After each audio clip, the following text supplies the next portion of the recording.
नमस्कार प्यारे बच्चों। आज हम आपके सामने एक महत्वपूर्ण वीडियो लेकर आए हैं। आज हमारे इस वीडियो में कंप्यूटर की शब्दावली, जो कंप्यूटर में टर्म यूज होते हैं, जो महत्वपूर्ण पद यूज होते हैं, उनके बारे में हम जानेंगे। देख सकते हैं आप कि हमारे पास हम जिनको इस वीडियो में पढ़ने वाले हैं और भी हैं, कुछ के नाम यहाँ पर देख रखे हैं। Application program, chip, computer program, bit, boot, file, bug, byte, cache, CD ROM, compiler, CPU, modem, hacker, hard disk, graphical user interface, floppy disk, motherboard और नेटवर्क। इन सभी के बारे में और भी कुछ हमारे पास शब्द हैं जिनको हम इस वीडियो में पढ़ने वाले हैं। आइए शुरू करते हैं प्यारे बच्चों हम अपनी ये वीडियो आज की। देखिए हमारा पहला शब्दावली है एप्लीकेशन प्रोग्राम। ठीक है प्यारे बच्चों, एप्लीकेशन प्रोग्राम में आप देख सकते हैं कि एप्लीकेशन प्रोग्राम एक ऐसा प्रोग्राम जो कोई निश्चित कार्य ही करता हो, एप्लीकेशन प्रोग्राम कहलाता है। ठीक है, जैसे वर्ड प्रोसेसिंग या डेटाबेस प्रबंधन अथवा अकाउंटिंग का कार्य करने के वाले सॉफ्टवेयर। अलग अलग हम जानते हैं कंप्यूटर में अलग अलग कार्य संपादन करने के लिए अलग अलग एप्लीकेशंस होते हैं, यही हमारे एप्लीकेशन प्रोग्राम कहलाते हैं। जैसे वर्ड प्रोसेसिंग का काम करना होता है तो हम एमएस वर्ड को यूज करते हैं। जैसे हमें डेटाबेस प्रबंधन का यूज करना होता है मेरे प्यारे बच्चों, डेटाबेस प्रबंधन का यूज करना होता है तो हम विजुअल फॉक्स डिजाइनिंग का प्रयोग करते हैं या हम फोटोशॉप का प्रयोग करते हैं। अकाउंटिंग का अगर हमें कार्य करना होता है हम टैली एप्लीकेशन का प्रयोग करते हैं। ठीक है, इन्हें सॉफ्टवेयर के नाम से भी जाना जाता है ना। तो एप्लीकेशन प्रोग्राम क्या होते हैं, जो ऐसे एप्लीकेशन या ऐसे सॉफ्टवेयर जो अपना एक अलग कार्य संपादन के लिए होते हैं। ठीक है, जैसे एमएस वर्ड हो गया, एमएस एक्सेल हो गया, एडोबे फोटोशॉप हो गया, है ना। इसी प्रकार से आपके सभी एप्लीकेशन प्रोग्राम होते हैं। ठीक है, आइए मेरे प्यारे बच्चों हम अगले पद की तरफ चलते हैं। तो हमारा जो अगला पद है वो है बिट। ठीक है, तो बिट एक बाइनरी डिजिट का संक्षिप्त रूप होता है। ये इलेक्ट्रॉनिक डाटा को मापने के लिए एक यूनिट बिट कहलाती है। ये एक बिट 0 या 1 ही हो सकता है, 0 या 1 होते हैं, इन्हें बाइनरी डिजिट भी कहते हैं। कोई एक ही होती है, इन्हें बिट कहते हैं। या बिट की संख्या पर निर्भर करती है कि वह कितना डेटा अपने अंदर स्टोर या करने में सक्षम है। उदाहरण के लिए 8 बिट 16 बिट की तुलना में कम डेटा समा पाएगा। ठीक है, और जो आपको याद रखने वाली बात है मेरे प्यारे बच्चों, ये आप याद रखेंगे, 4 बिट मिलकर एक निबल का निर्माण करते हैं। जी हाँ, ये कथन बहुत ही इम्पोर्टेंट है कि 4 बिट मिलकर एक निबल का निर्माण करते हैं और 8 बिट मिलकर एक बाइट का निर्माण करते हैं। ये बात बहुत ही महत्वपूर्ण है कि 4 बिट मिलकर एक निबल का निर्माण करते हैं और 8 बिट मिलकर एक बाइट का निर्माण करते हैं। ठीक है, बिट को स्मॉल b से सूचित किया जाता है जबकि बाइट को कैपिटल B से प्रदर्शित करते हैं। ठीक है, आपको आशा करते हैं ये याद रहेगा। और आगे चलते हैं हम अपने अगले शब्दावली पर। देखिए बूट तथा बग, इस दो बातों को हम स्लाइड में देखेंगे। देखिए बूट क्या होता है, कंप्यूटर को कार्य अवस्था में लाने के लिए ऑपरेटिंग सिस्टम द्वारा किया जाने वाला प्रारंभिक कार्य बूट कहलाता है। जैसे आप किसी कंप्यूटर को ऑन करते हैं तो थोड़ा सा प्रोसेसिंग लेता है कंप्यूटर खुलने के लिए और सारे जो उसके एप्लीकेशन प्रोग्राम होते हैं, ऑपरेटिंग सिस्टम उनको कार्य करने की अवस्था में लाता है। तो इस समय को ही हम लोग बूट कहते हैं, कंप्यूटर का बूटिंग कहलाता है। ठीक है प्यारे बच्चे, आगे देखिए अगली चीज़ है हमारे पास बग। ठीक है, बग क्या होता है मेरे प्यारे बच्चों, कंप्यूटर प्रोग्राम या सिस्टम में एरर के कारण को बग, है ना, बग कहते हैं। यानी कंप्यूटर प्रोग्राम या सिस्टम में किसी प्रकार की जब एरर आने लगती है, जो एरर जिस कारण आ रहा होती है उसे ही हम बग कहते हैं। उदाहरण के लिए यदि कोई प्रोग्राम गलत परिणाम देने लगे तो यह कहा जा सकता है कि इस प्रोग्राम में बग है। बग को निकालने को जो क्रिया होती है, यानी एरर हटाने की जो क्रिया होती है, उसे हम लोग डिबग कहते हैं। ठीक है, तो बग और डिबग और बूट, ये तीन, इस स्लाइड में आपको ये तीन बातें इसमें पता चलेंगी मेरे प्यारे बच्चों कि बूट क्या होता है। कंप्यूटर जब प्रारंभ होता है, उसे कार्य अवस्था में लाने के लिए जो समय लगता है, ऑपरेटिंग सिस्टम द्वारा जो प्रोग्रामिंग की जाती है, प्रारंभिक कार्य किया जाता है, उसे बूट कहे या बूटिंग कहा जाता है। बग की बात करें, बग कंप्यूटर प्रोग्राम में किसी प्रकार की जो एरर आ जाती है और एरर का जो कारण होता है, उसी को हम बग कहते हैं। और डिबग की बात करें मेरे प्यारे बच्चों, तो डिबग जो होता है, उस कारण को ढूंढकर हटाने की क्रिया को हम लोग डिबग कहते हैं। ठीक है, आशा करते हैं ये तीनों बातें आपको याद रहेंगी। हम प्यारे बच्चों आगे चलते हैं, आगे देखते हैं।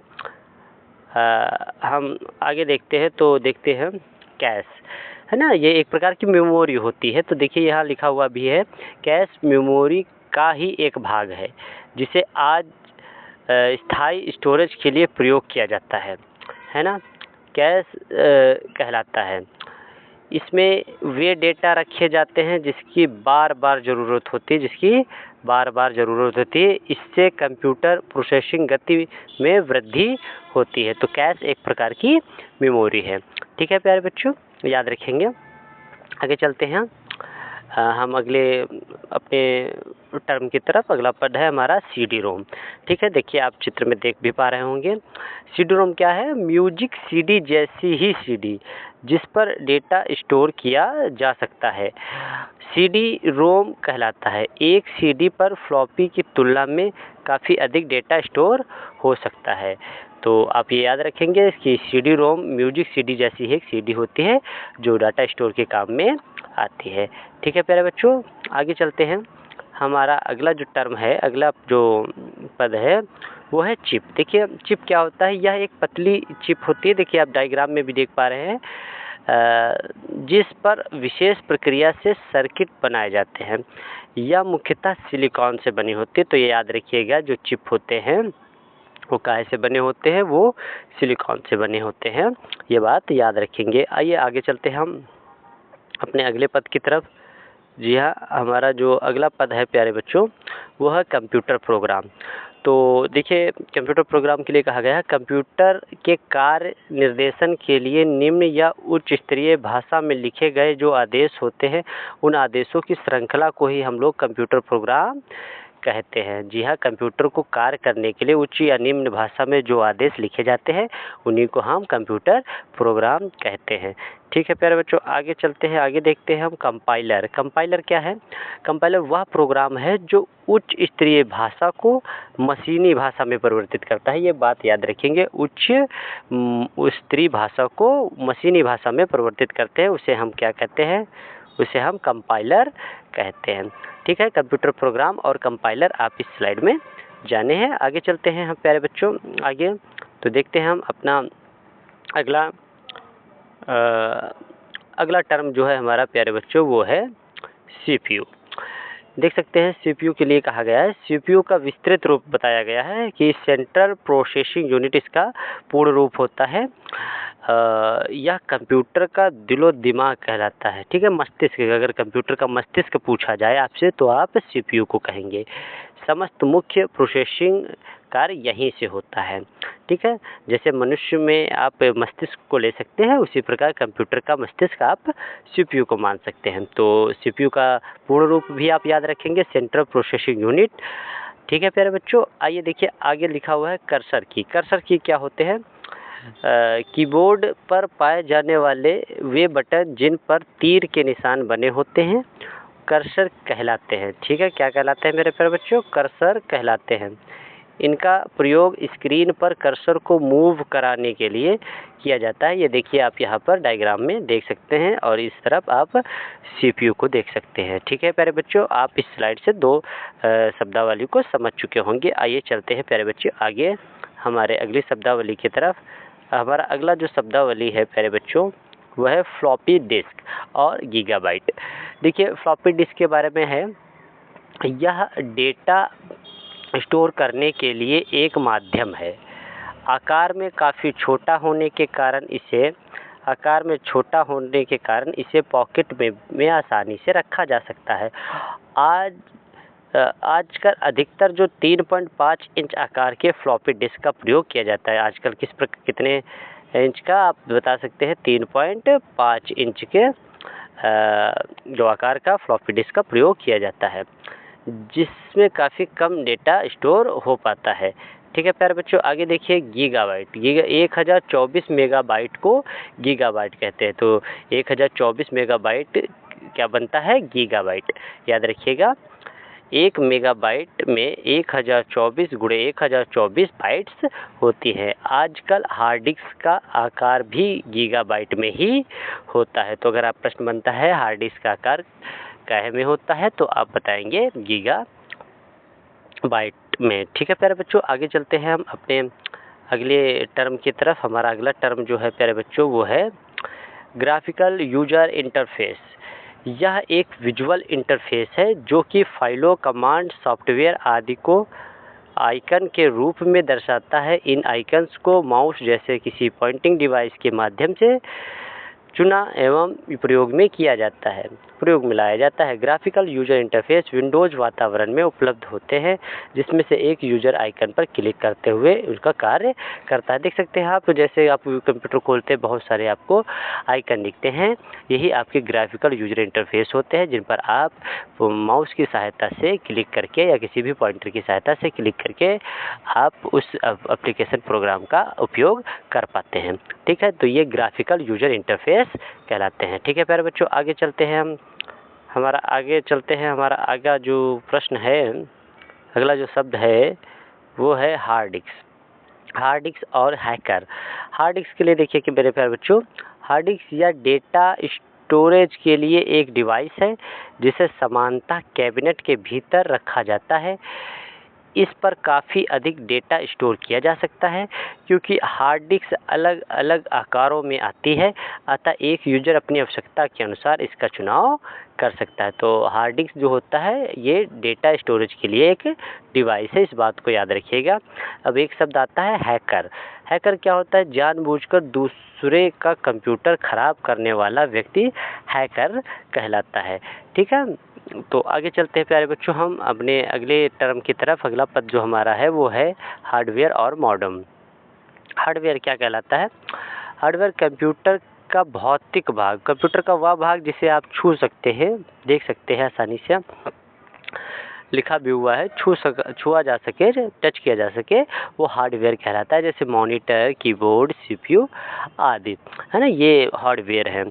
ठीक है, मॉडेम क्या होता है? वह डिवाइस जो डिजिटल सिग्नलों को एनालॉग सिग्नलों में और एनालॉग सिग्नलों को डिजिटल सिग्नलों में बदले, उसे हम मॉडेम कहते हैं। तो ये बात याद रखिएगा, डिजिटल सिग्नलों को एनालॉग सिग्नलों में और एनालॉग सिग्नलों को डिजिटल सिग्नलों में जो परिवर्तित करता है वो मॉडेम कहलाता है। इससे टेलीफोन के माध्यम से कंप्यूटर को जोड़ने का काम किया जाता है। इंटरनेट से जुड़ने के लिए भी मॉडेम की ज़रूरत होती है, इस बात को याद रखिएगा, एक महत्वपूर्ण डिवाइस है।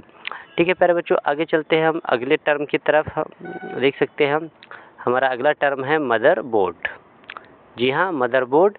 तो मदरबोर्ड कंप्यूटर के कैबिनेट के भीतर मुख्य बोर्ड होता है, जिस पर सीपीयू, मेमोरी एवं अन्य सर्किट होते हैं। इसे मदरबोर्ड कहा जाता है।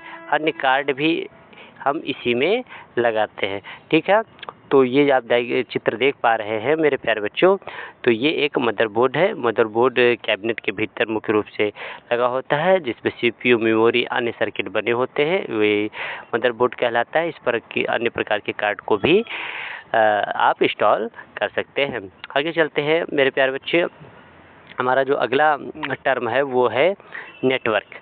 नेटवर्क क्या होता है? देखिए मेरे प्यारे बच्चों, विभिन्न कंप्यूटरों का एक जाल, जिसमें सभी कंप्यूटर एक दूसरे से केबल या अन्य माध्यम से जुड़े होते हैं, हम उसे नेटवर्क कहते हैं, है ना। कंप्यूटरों का जाल जो विभिन्न प्रकार के नेटवर्कों से, विभिन्न माध्यमों से जुड़े होते हैं, वे हमारे नेटवर्क कहलाते हैं। आगे देखिए, नेटवर्क का फ़ायदा यह होता है कि यूजर अपनी फाइल को शेयर कर सकता है ताकि अन्य यूजर उसका उपयोग कर सके। ठीक है, तो आसानी से आप नेटवर्क को समझ चुके होंगे प्यारे बच्चों। आइए हम चाहते हैं अपने आगे टर्म की तरफ। हमारा अगला पद है ऑप्टिकल माफ़ कीजिएगा ऑपरेटिंग सिस्टम। ऑपरेटिंग सिस्टम है ना, वह सॉफ्टवेयर जो आधारभूत सिस्टम का कार्य करने में सक्षम होता है, उसे हम लोग क्या कहते हैं, ऑपरेटिंग सिस्टम। जी हाँ, ऑपरेटिंग सिस्टम आधारभूत कार्य करता है। कोई भी कंप्यूटर ऑपरेटिंग सिस्टम के बिना नहीं चल सकता है। कोई भी कंप्यूटर आप लेंगे तो सबसे पहले आपको ऑपरेटिंग सिस्टम उसमें ऑपरेट करना पड़ता है, उसके बाद आप एप्लीकेशन प्रोग्रामों को यूज कर पाएंगे। इन आधारभूत सिस्टम कार्यों में डिस्क से डेटा पढ़ना, डिस्क पर डेटा लिखना, रिसोर्स प्रबंधन आदि सम्मिलित हैं। इसके उदाहरण में विंडोज, लाइनेक्स आदि लिए जा सकते हैं, है ना। तो आशा करते हैं आपको ऑपरेटिंग सिस्टम समझ में आया होगा कि वह सॉफ्टवेयर जो आधारभूत सिस्टम कार्य करता है वो ऑपरेटिंग सिस्टम कहलाता है। ठीक है, आगे चलते हैं प्यारे बच्चों हम अगले टर्म की तरफ। हमारा अगला टर्म है पेरिफेरल। पेरिफेरल क्या होता है? पेरिफेरल कंप्यूटर में अतिरिक्त रूप से लगने वाली हार्डवेयर डिवाइसों को पेरिफेरल कहा जाता है। कंप्यूटर में अतिरिक्त रूप से लगने वाली जो डिवाइसों को पेरिफेरल कहा जाता है। कंप्यूटर को काम में लाने के लिए इस भाग का होना आवश्यक नहीं होता है। अगर पेरिफेरल डिवाइसों को उपयोग में ना भी लाया जाए तो ऐसा नहीं कि हमारा कंप्यूटर कार्य नहीं करेगा, हमारा कंप्यूटर कार्य करेगा।